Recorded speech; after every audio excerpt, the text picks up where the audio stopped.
बिस्मिल्लाहिर्रहमानिर्रहीम। अस्सलाम वालेकुम नाज़रीन किराम, आज हम बात करेंगे पाकिस्तान में मौजूद सियासी अदम इस्तेहकाम के बारे में। रियासत पाकिस्तान इस वक्त शदीद किस्म के सियासी अदम इस्तेहकाम का शिकार है। पाकिस्तान में हर तबका, खा वो पाकिस्तान के एलीट क्लास है या वो पाकिस्तान की लोएस्ट तरीन क्लास है, हर चीज़ जो है वो इस चीज़ जो सियासी अदम इस्तेहकाम है उससे मुतासिर नज़र आती है। सियासी अदम इस्तेहकाम जो है वो किसी भी मुल्क की मुआशी तरक्की, किसी भी मुल्क के लोगों के फ़लाह व बहबूद और हर चीज़ से डायरेक्ट जो है उसका ताल्लुक़ है। डेमोक्रेटिक सिस्टम ऑफ गवर्नमेंट में अगर सियासी इस्तेहकाम मौजूद नहीं है तो किसी भी तरह की कोई भी मुल्क की, खा वो लॉन्ग टर्म पॉलिसीज़ हैं या शॉर्ट टर्म पॉलिसीज़ हैं, किसी चीज़ पे भी जो है वो अमल नहीं किया जा सकता। पाकिस्तान में यूँ तो जब से पाकिस्तान बना है 1947 से लेके अब तक मुख्तलिफ़ किस्म की साजिशें इक़्तिदार के ऐवानों में होती आई हैं और हर बंदे ने अपने इक़्तिदार को जायज़ या नाजायज़ तरीके से तूल देने की बेशुमार कोशिशें की हैं। आज हर आम पाकिस्तानी की ज़ुबान पे जो नारा है वो यही कह रहा है कि पाकिस्तान के अंदर, पाकिस्तान के सियासी निज़ाम के अंदर से और पाकिस्तान के वोटिंग निज़ाम के अंदर से जो मुल्क की इस्टेब्लिशमेंट है उसका किरदार ख़त्म किया जाए। पाकिस्तानी इस्टेब्लिशमेंट के अगर किरदार की बात की जाए तो पाकिस्तानी इस्टेब्लिशमेंट जो है उसका पाकिस्तानी सियासत में किरदार जो है वो बहुत पुराना है। यूँ तो 1973 का जो आइन है उसके अंदर बड़े वाज़े तौर पे लिखा हुआ है कि कोई भी पब्लिक सर्वेंट जो है, खा वो आर्मी ऑफिसर है, कोई जज है, कोई ब्यूरोक्रेट है या कोई भी है, वो पाकिस्तान के सियासी निज़ाम के अंदर या मुल्क के सियासी निज़ाम के अंदर किसी भी किस्म का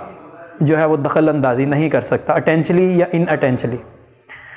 लेकिन आज मुल्क जिस जगह पे पहुंचा है उसमें रियासत के सभी स्टेक होल्डर्स जो हैं उनका सारा किरदार है। यूँ तो किसी भी रियासत के अंदर जो है वो 3 कानून होते हैं, अदलिया, मुकन्नना और इंतज़ामिया। लेकिन पाकिस्तानी रियासत जो उसमें एक तीसरी जो कुव्वत है वो है इस्टेब्लिशमेंट। अब आम लोग जो हैं उन्होंने यूँ तो ये सियासी नारे इस्टेब्लिशमेंट के बारे में बहुत सुन रखा है, लेकिन बहुत कम लोग हैं जो इस बारे में हकीकत में जानते हैं कि आया इस्टेब्लिशमेंट है क्या। पाकिस्तान के चंद टॉप किस्म के जर्नैल, पाकिस्तान के सुप्रीम कोर्ट के आला अदलिया के जो टॉप जज हैं वो जो फ़ैसला साजी में किरदार अदा करते हैं, और पाकिस्तानी ब्यूरोक्रेसी जो है उसमें चीफ सेक्रेटरी लेवल के जो फ़ैसला साज शख्सियात हैं, सिर्फ इन चंद लोगों पे मुश्तमिल एक जो ग्रुप है वो पाकिस्तानी इस्टेब्लिशमेंट है। बातें की जाती हैं मुल्क के अंदर सियासी तौर के ऊपर जो एक्टिव हैं वो जनाब मिलिट्री इस्टेब्लिशमेंट के बारे में, तो जो अकेली मिलिट्री इस्टेब्लिशमेंट है वो कुछ भी नहीं है। जब तक ये तीनों रियासती अदारे जो हैं इनके स्टेक होल्डर आपस में मिलते नहीं, उस वक्त तक कुछ भी जो है वो नहीं किया जा सकता। असल में वोटिंग सिस्टम जो है, वोटिंग सिस्टम पाकिस्तान में जो राइज है वो ये है कि अवाम जो हैं वो अपना हक़ राय दही इस्तेमाल करते हुए अपने नुमाइंदे को चुने। लेकिन जो अब अवाम मुतालबा कर रही है, लोग ये कहते हैं कि भाई कोई भी इलेक्शन, आप पाकिस्तान का कोई भी इलेक्शन उठा लें, कोई भी ऐसा इलेक्शन नहीं है जो अपना फ्री एंड फेयर जिसे कहा जा सके। हर इलेक्शन के बाद हारने वाली जो पार्टी है उन्होंने हमेशा से इस बात का शोर मचाया है कि भाई हमारा जो इंतखाब है वो चोरी किया गया है। लोग जो हैं वो उनका हक़ जो है, उन्होंने जिस नुमाइंदे के हक़ में अपना हक़ जो है इस्तेमाल किया है उस नुमाइंदे को मौका नहीं दिया गया।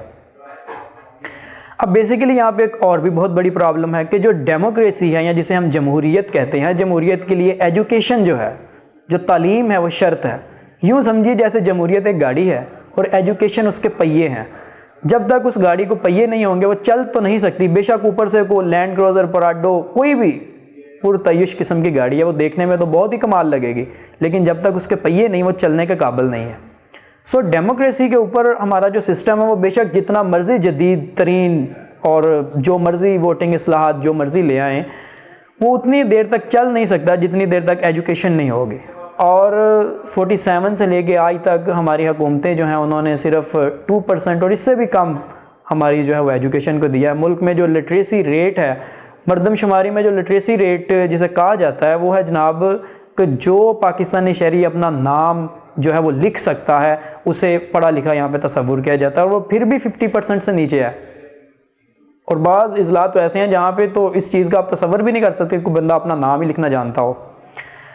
तो एजुकेशन जो है वो डेमोक्रेसी के लिए सबसे पहली जो ज़रूरत है। जब तक लोग एजुकेट नहीं होंगे वो इस बात को जान ही नहीं सकते कि उनके साथ क्या खिलवाड़ किया जा रहा है। और लोगों को अंधेरे में रख के जो इक़्तिदार के ऐवान है उनके अंदर जो है वो हर बंदा काबिज़ है, और जो भी वहाँ बैठ जाता है वो अपने इक़्तिदार को तूल देने की जो है वो सरीहन जायज़ नाजायज़ हर किस्म के हरबे जो है वो इस्तेमाल करता है। और इस सब की जो सज़ा है वो हमारा मुल्क इस वक्त भुगत रहा है कि जो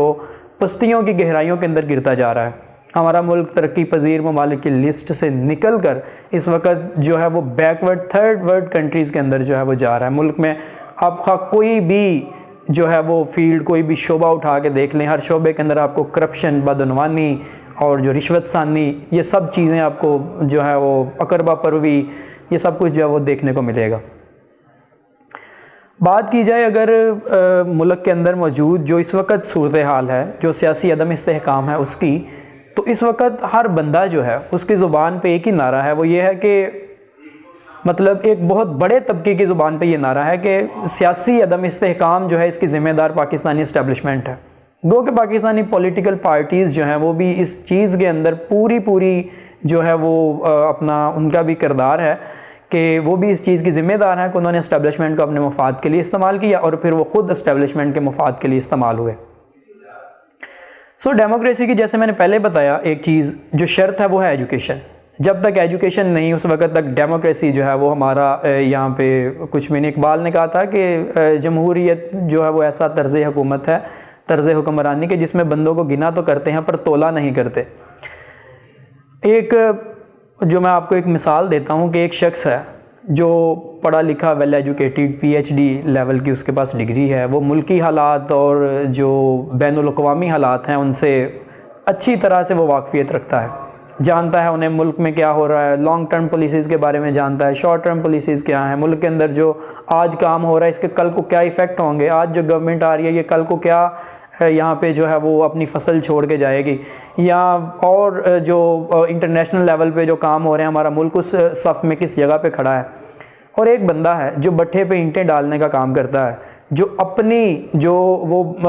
8 दिन की कमाई है वो ख़ुद भी काउंट नहीं कर सकता कि मेरी जो दिहाड़ियाँ कितनी बनी हैं, वो भी वो जाके वहाँ भट्ठे के जो मुंशी है उससे करवाता है। तो लेकिन जब वोटिंग के मरहले की बारी आती है तो एक तरफ वो PhD स्कॉलर जो है वो अपना वोट कास्ट करता है, तो दूसरी तरफ वो भट्ठा मजदूर जो है वो अपना वोट कास्ट करता है, तो दोनों जनाब बराबर हैं। जब तक आवाम को एजुकेट नहीं किया जा सकता उस वक़्त तक अगर हम जो है वो जमहूरियत में देखते हैं कि अपने मुल्क की फलाह, तो वो तकरीबन नामुमकिन बात है। सबसे पहले जो चीज़ है वो तो ये है कि जनाब हमारे यहाँ एजुकेशन नहीं। अब चलें हम एक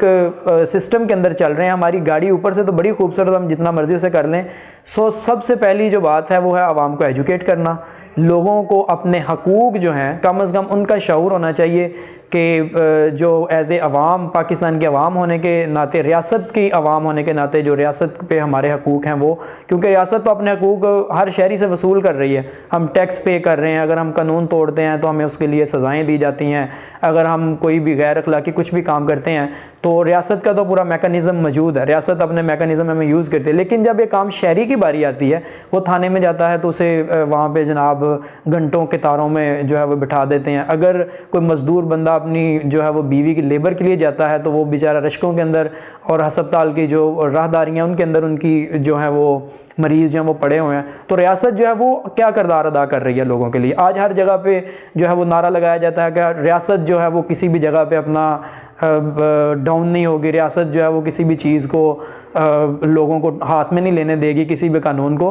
तो जो रियासत है वो लोगों को दे क्या रही है इसके मुकाबले में, जो चीज़ें वो ले रहे हैं, जो टैक्स लोगों से वसूल किए जा रहे हैं, ये सब कुछ किस मतलब क्या जा रहा है। मौजूदा हालात में जो हम देखते हैं कि इस वक्त जो सिनेरियो है इसमें तकरीबन एक चीज़ के किरदार को ख़त्म करने से ये चीज़ जो पाकिस्तान इस सूरत हाल से नहीं निकल सकता। इसमें सियासी पार्टीज़ जो हैं, इसमें जो मुल्की इस्टेब्लिशमेंट है, इसमें जो पाकिस्तानी अवाम है और जितने भी स्टेक होल्डर जो हैं वो इस अदारे के साथ मौजूद हैं, पाकिस्तानी रियासत के साथ, इन सब को अपने किरदार को चेंज करना होगा। इन सब के किरदार के चेंज किए बिना अगर आप पाकिस्तानी अवाम जो है या हम लोग जो हैं वो किसी भी किस्म की चेंज का ख्वाब देखते हैं तो वो बिल्कुल नामुमकिन है।